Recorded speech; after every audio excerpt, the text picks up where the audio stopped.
রায়গঞ্জে তৃণমূল কংগ্রেসের নতুন শহর কমিটি ঘোষণা। 14 নম্বর ওয়ার্ডে গোপাল সরকার সভাপতি। সামনেই 2026-এর বিধানসভা নির্বাচন। তার আগে রায়গঞ্জ শহর তৃণমূল কংগ্রেসের নতুন উদ্যম এনে নতুন কমিটি ঘোষণা করলেন শহর সভাপতি শিবশঙ্কর রায়চৌধুরী।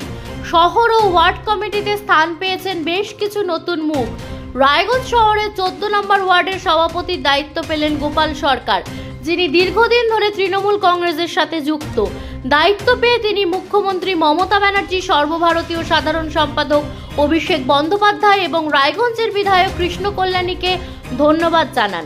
শনিবার রায়গঞ্জ 14 নম্বর ওয়ার্ডের টাউন কমিটিতেও দায়িত্ব পান দুই প্রবীণ ও লড়াকু নেতা রঞ্জিত পাসওয়ান এবং জয়ন্ত ভৌমিক।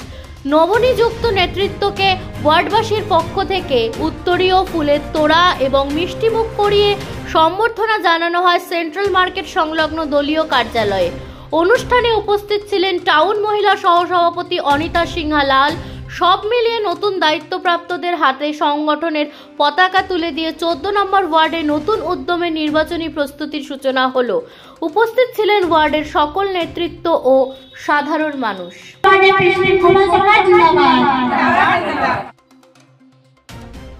আমি সর্বপ্রথম তো আমাদের মাননীয় বিধায়ক কৃষ্ণ কল্যাণী মহাশয় এবং আমাদের টাউন সভাপতি শিবশঙ্কর রায়চৌধুরীকে ধন্যবাদ জানাচ্ছি এর জন্য যে আমাকে একটা খুব বড় গুরু দায়িত্ব দিয়েছে, এবং আশা করি আমি সবাইকে নিয়ে এই গুরু দায়িত্ব যেন সম্পন্ন করতে পারি, সেই চেষ্টা আমি সর্বদাই করব। দাদা, সামনে 26 নির্বাচন, এটা বড় চ্যালেঞ্জের ব্যাপার। অবশ্যই। কিভাবে দেখছেন? দেখুন, কৃষ্ণ কল্যাণী নামই আর কিছু চাই না। হ্যাঁ, তো এখান থেকে আমাদের ওয়ার্ড থেকে গতবারও লিড হয়েছে, এবার আরো বেশি করে লিড হবে, কারণ আমরা সবাই আবার সজাগ হয়েছি, আমরা আবার লড়াই ময়দানে নেমে গেছে, আমরা আবার লড়াই করব এবং অনেক ভোটে আমরা লিড দেব। কত নম্বর ওয়ার্ডে এবং কি দায়িত্ব পেলেন? আমি 14 নম্বর ওয়ার্ডে ওয়ার্ড সভাপতি পদে দায়িত্ব পেয়েছি। আজকে কর্মসূচির বিষয়টা যদি একটু বলুন। আজকে আমাদের ওয়ার্ডে 3 জন আমরা পদ পেয়েছি। তার মধ্যে আমাদের টাউনে আছে সেক্রেটারি জয়ন্ত ভৌমিক, এবং টাউনে সেক্রেটারি আছে রঞ্জিত পাসওয়ান, এবং আমি ওয়ার্ড প্রেসিডেন্ট।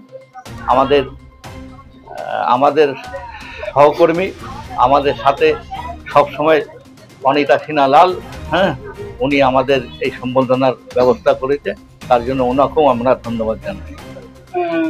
আজকে দেখতে পেলাম যে নারী শক্তি যারা আছে তারা বিশেষভাবে সমর্থন, তো নারী শক্তি কি বলবেন? ওনারাই তো সবকিছু, ওই নারী শক্তি আছে বলেই আজ মমতা দি আছে আর অভিষেক দা আছে। সর্বোপরি এই দায়িত্ব পেয়ে আপনাদের কেমন লাগছে? খুব ভালো লাগছে, এবং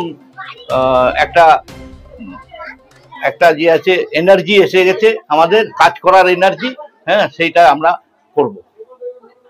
আপনি তো দেখতেই পাচ্ছেন কি এখানে কত নারীর সংখ্যা আছে। আমাদের মমতা বন্দ্যোপাধ্যায় এক একটা প্রকল্প নারীদের জন্য দিয়েছে ওনার। উনি, আপনি তো জানেনই, প্রথম শক্তি ওনাকে নারীকে দিয়েছে। আমাদের প্রত্যেক মাসে মহিলারা 1000 করে লক্ষ্মী ভান্ডার পায়, উপকৃত হচ্ছে। আমাদের স্বাস্থ্যসাথী কার্ডের প্রথম নাম মহিলাদের জন্য উনি রেখেছেন, মহিলাদেরকে উনি প্রথম প্রাধান্য দিচ্ছেন। এই জন্যই মমতা বন্দ্যোপাধ্যায়কে অন্তত নারীগুলো এগিয়ে নিয়ে আসতেছে। আর 2026-এ উনি যেই ভোটে জিতেছেন তার থেকে আর বেশি বিপুল ভোটে, নারী ভোটে উনি জিতবেন। বলছি দিদি, আপনি তো দীর্ঘদিনের তৃণমূলের সাথে জড়িত, ইতিমধ্যে শুনতে পেলাম সরকার আসার আগে থেকে, এই যে এত দীর্ঘদিনের অভিজ্ঞতা, কি বলবেন? সরকার আমাদেরই সরকার আসবে 2026-এ, এবং নারী শক্তি তো আপনি দেখছেন। তৃণমূলে মানুষ আগে যে সিপিএম, যে 34 বছরের সিপিএম এর রাজত্ব করছিল, সেই রাজত্ব আমরা কি পেয়েছি? আমরা তৃণমূলে রাজ্যে প্রত্যেক বাড়িতে আমাদের মমতা বন্দ্যোপাধ্যায় একটা না একটা প্রকল্প আছে। আজকে কি করলেন? আমরা আজকে 14 নম্বর ওয়ার্ডে আমাদের ওয়ার্ড প্রেসিডেন্ট হচ্ছে মাননীয় গোপাল সরকার মহাশয়া।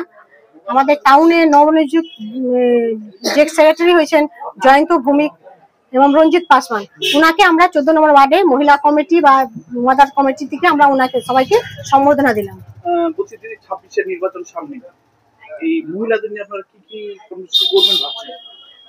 মহিলাদের নিয়ে আমরা কর্মসূচি করবো। মহিলারা তো এমনি আমাদের মমতা বন্দ্যোপাধ্যায়কে এগিয়ে নিয়ে যাবে, সেটা মানে আমরা বাড়ি বাড়ি যে ওনাদেরকে প্রচার করব, মহিলারাই মিলে আমরা বেশিরভাগ মমতা বন্দ্যোপাধ্যায়কে এগিয়ে নিয়ে যাবো মাননীয়।